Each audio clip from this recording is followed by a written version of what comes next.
Halo,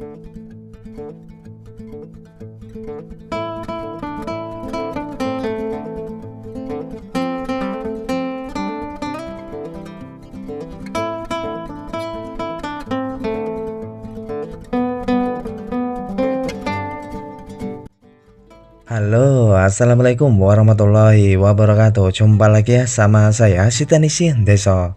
Gimana kabar sobat semua? Sudah bangun belum? Iya. Sahur, sahur. Arep sahur ora sahur sak karepmu. Oke, alhamdulillah ya. Kita sudah memasuki hari-hari terakhir di bulan Ramadan. Ya, untuk menemani sahur kali ini saya lanjutkan ya untuk di kasus Samsung J7. Nah, ini lebih tepatnya tuh Samsung J700F ya. Jadi HP ini itu sebagian kiriman dari subscriber ya, yang ngirim 2 unit, yang satu tuh ROG Phone 2 itu sudah kelar. Lalu yang terakhir ini Samsung J7. Nah, untuk di Samsung J7 ini kasusnya lumayan banyak komplikasi ya. Awalnya ditekan tombol power tidak respon sama sekali. Lalu LCD juga pecah. Dicas juga tidak mau. Apalagi tombol home-nya tidak berfungsi. Wah, pokoknya komplikasi berat. Ya, ini kita sudah pastiin ya, tadi itu tombolnya memang pada rapuh. Karena untuk di Samsung jadul itu memang penyakitnya tombol. Nah, ini kita akan coba lihat, dan ini robek ya, ternyata di fleksibel tombol home-nya. Itulah mengapa tombol home-nya tidak berfungsi. Kasus ini sering terjadi ya, karena memang di tombol home ini tuh dia sering rapuh ya untuk di fleksibelnya. Karena dia kan melengkung mulai dari memang keluaran dari pabrik ya, lalu udah bertahun-tahun ya dia sudah rapuh, akhirnya dia robek sendirinya. Ya, ini sudah kita copot dan saya sudah carikan untuk fleksibel tombol home-nya. Nah, ini beserta dengan HF-nya ya, atau handsfree ataupun plug-in untuk cek audio. Nah, ini murah guys, harganya cuma 15 ribuan. Saya sertakan ya linknya untuk yang harga murah-murah di bawah ya, silahkan cek. Nah, ini simple, kita tinggal ganti, tinggal dipasang kembali ya. Jadi untuk di tombol home Samsung J7 itu gabung dengan cek audio ya untuk handsfree. Ya, ini kita tinggal presisikan ya. Tempatnya itu biasanya ada dudukan, kita harus paskan dulu. Ya, seperti ini. Lalu yang bagian sini kita tambahin lem ya, supaya dia lebih kuat. Jadi karena efek dia nekuk terus ya, itu bisa mengakibatkan rapuh untuk di bagian tekukan fleksibel, sehingga dia robek dengan sendirinya. Ya, faktor usia ya, aus mungkin. Oke, ini sudah kita pasang untuk fleksibel tombol home-nya. Kasus yang home selesai ya. Jadi ini entah berapa kasus ini, ada 4 kayaknya. Lalu kita di tombol power sama tombol volume itu pada rontok semua.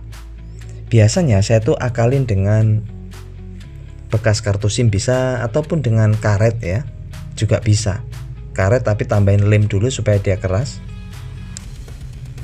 Lalu dipotong dan ditambahin lem Cina ya.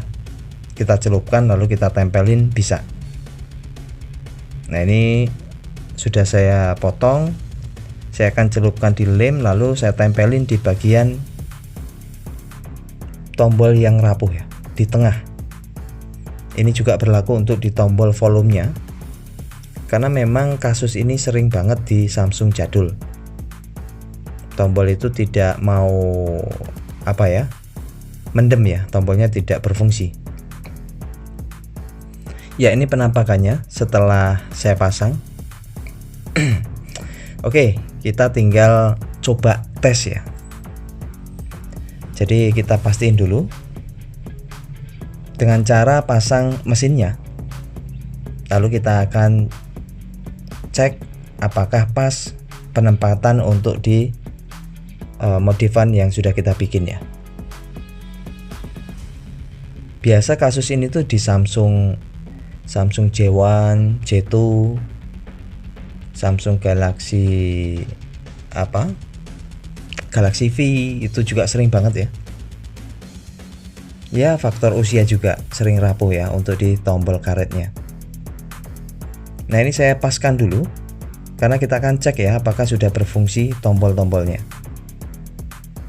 Oke, ini tombolnya sudah berfungsi ya. Untuk tombol powernya sudah enak.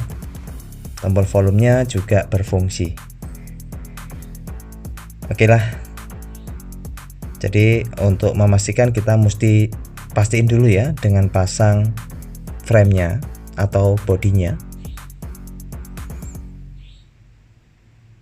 Jadi ya kalau ini tuh sesuai dengan kebiasaan kita ya. Ada yang bisa menggunakan dengan lem bakar ataupun ada yang dengan tisu. Jadi macam-macam ya, metodenya tuh bebas saja. Yang penting fungsinya untuk menggantikan karet tombol yang sudah rapuh. Oke, untuk tombol selesai ya. 2 kasus selesai. Lalu kita akan kasus yang ketiga. Nah, ini saya ambil dulu baterainya ya. Sebelumnya kan baterainya saya jepit. Nah, ini lumayan lama. Jadi udah berapa jam saya tinggal. Ya, supaya memastikan baterai itu terisi ya.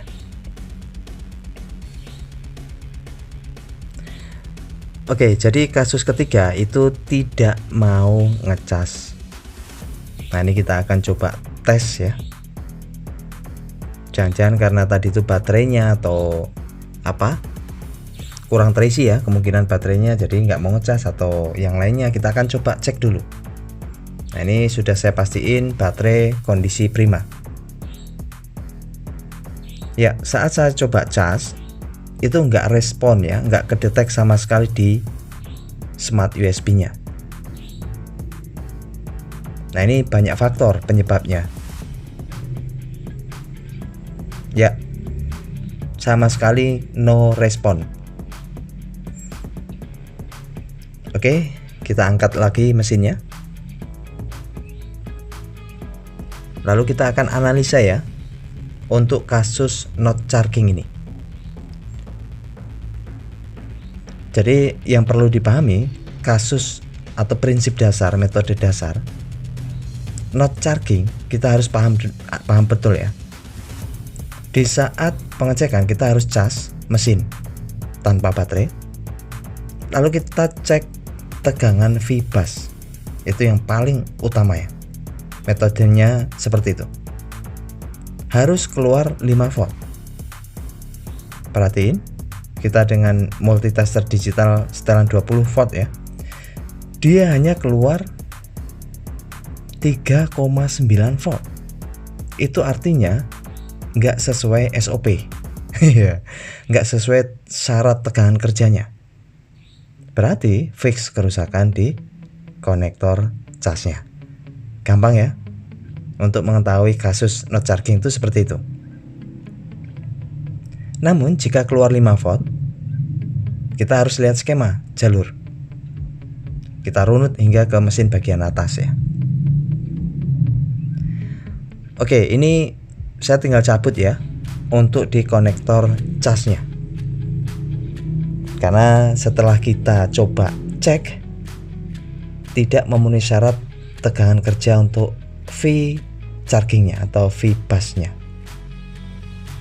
Syarat utama pengecasan di V bus itu 5 volt harus terpenuhi. Jika tidak, atau misalnya ya 4,5 volt itu juga nggak bisa, harus diganti. Nah, ini saya carikan copotan saja ya untuk di konektor casnya. Kebetulan untuk di stok yang baru saya lagi nggak ada, jadi saya ambil bekas kanibalan saja.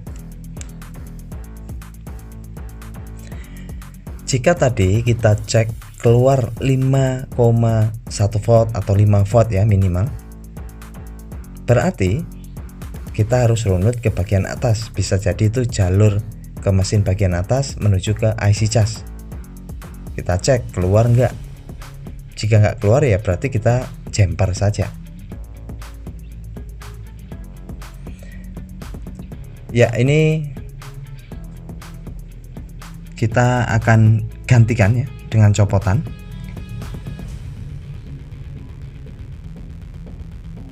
Namun sebelumnya ya bersihkan dulu sisa pin-pinnya yang ada di kaki ya. Jadi ya supaya lebih gampang ya. Oke. Lalu setelah itu kita langsung pasang saja. Jadi kita ambil dari copotan ya. Untuk harga konektor cas seperti ini itu murah ya. Jadi nggak sampai 5.000. Bahkan di Android yang biasa tuh hanya berapa ratus saja, 700 perak atau 1000 perak ya. Macam-macam ya. Dan setiap konektor itu kan beda-beda. Ya, itu sudah saya pasang. Dan kita langsung coba tes ya. Untuk pemasangan bebas ya, bisa menggunakan blower ataupun dengan disolder lagi. Namun kuncinya sebelum dipasang bersihkan dulu lubangnya, supaya dia tuh kakinya netrap di lubang itu. Oke, ini kita coba langsung. Kita akan pasang baterainya dan kita langsung cas ya. Oke lah, mudah-mudahan kelar karena banyak kasusnya ini. Oke, bismillahirrahmanirrahim. Wow, amazing guys. Muncul tanda petir ya. Dan di smart USB langsung detect dan terjadi pengisian. Nah, ini baterainya sudah 70%-an ya. Jadi ya lumayan lama tadi saya cas dengan cas jepit. Ya, jadi kasus yang ketiga sudah kelar untuk pengecasan. Nah, tentunya tinggal kasus yang keempat ya, tinggal pasang LCD. Aduh, ini HP ini lumayan nih, banyak betul penyakitnya ya. Namun ya penyakit-penyakit bawaan aja. Kayak contohnya tombol rontok itu kan memang bawaan ya, karena dia memang sudah jadul. Yang kedua tombol home ya juga karena sudah aus ya, mungkin fleksibel robek sendiri. Yang ketiga cas. Kalau cas ini memang harus ya, baik dia umurnya masih muda ataupun masih tua, kalau memang rusak casnya ya rusak aja. Nah, ini tinggal kita rapikan, kita pasang LCD-nya dan tinggal dikirim ke pemiliknya. Alhamdulillah ya. Ya, ini saya akan presiskan dulu ya untuk di tombol home-nya. Dan ini tombol home-nya ini rontok juga ya. Karena banyak atau apa ya? Ya banyak terjadi ya kayak gini tuh, tombol yang rontok, home-nya yang juga rontok. Ya kalau usianya ini mungkin sudah berapa tahun ya? Ada kan 6 tahun? Saya lupa ya, nggak sertakan spesifikasinya. Oke, ini kalau tinggal LCD mah gampang, tinggal dipasang saja ya. Kita akan presisikan dulu. Oke guys, ini saya percepat. LCD sudah saya pasang dan tinggal dikeringkan ya.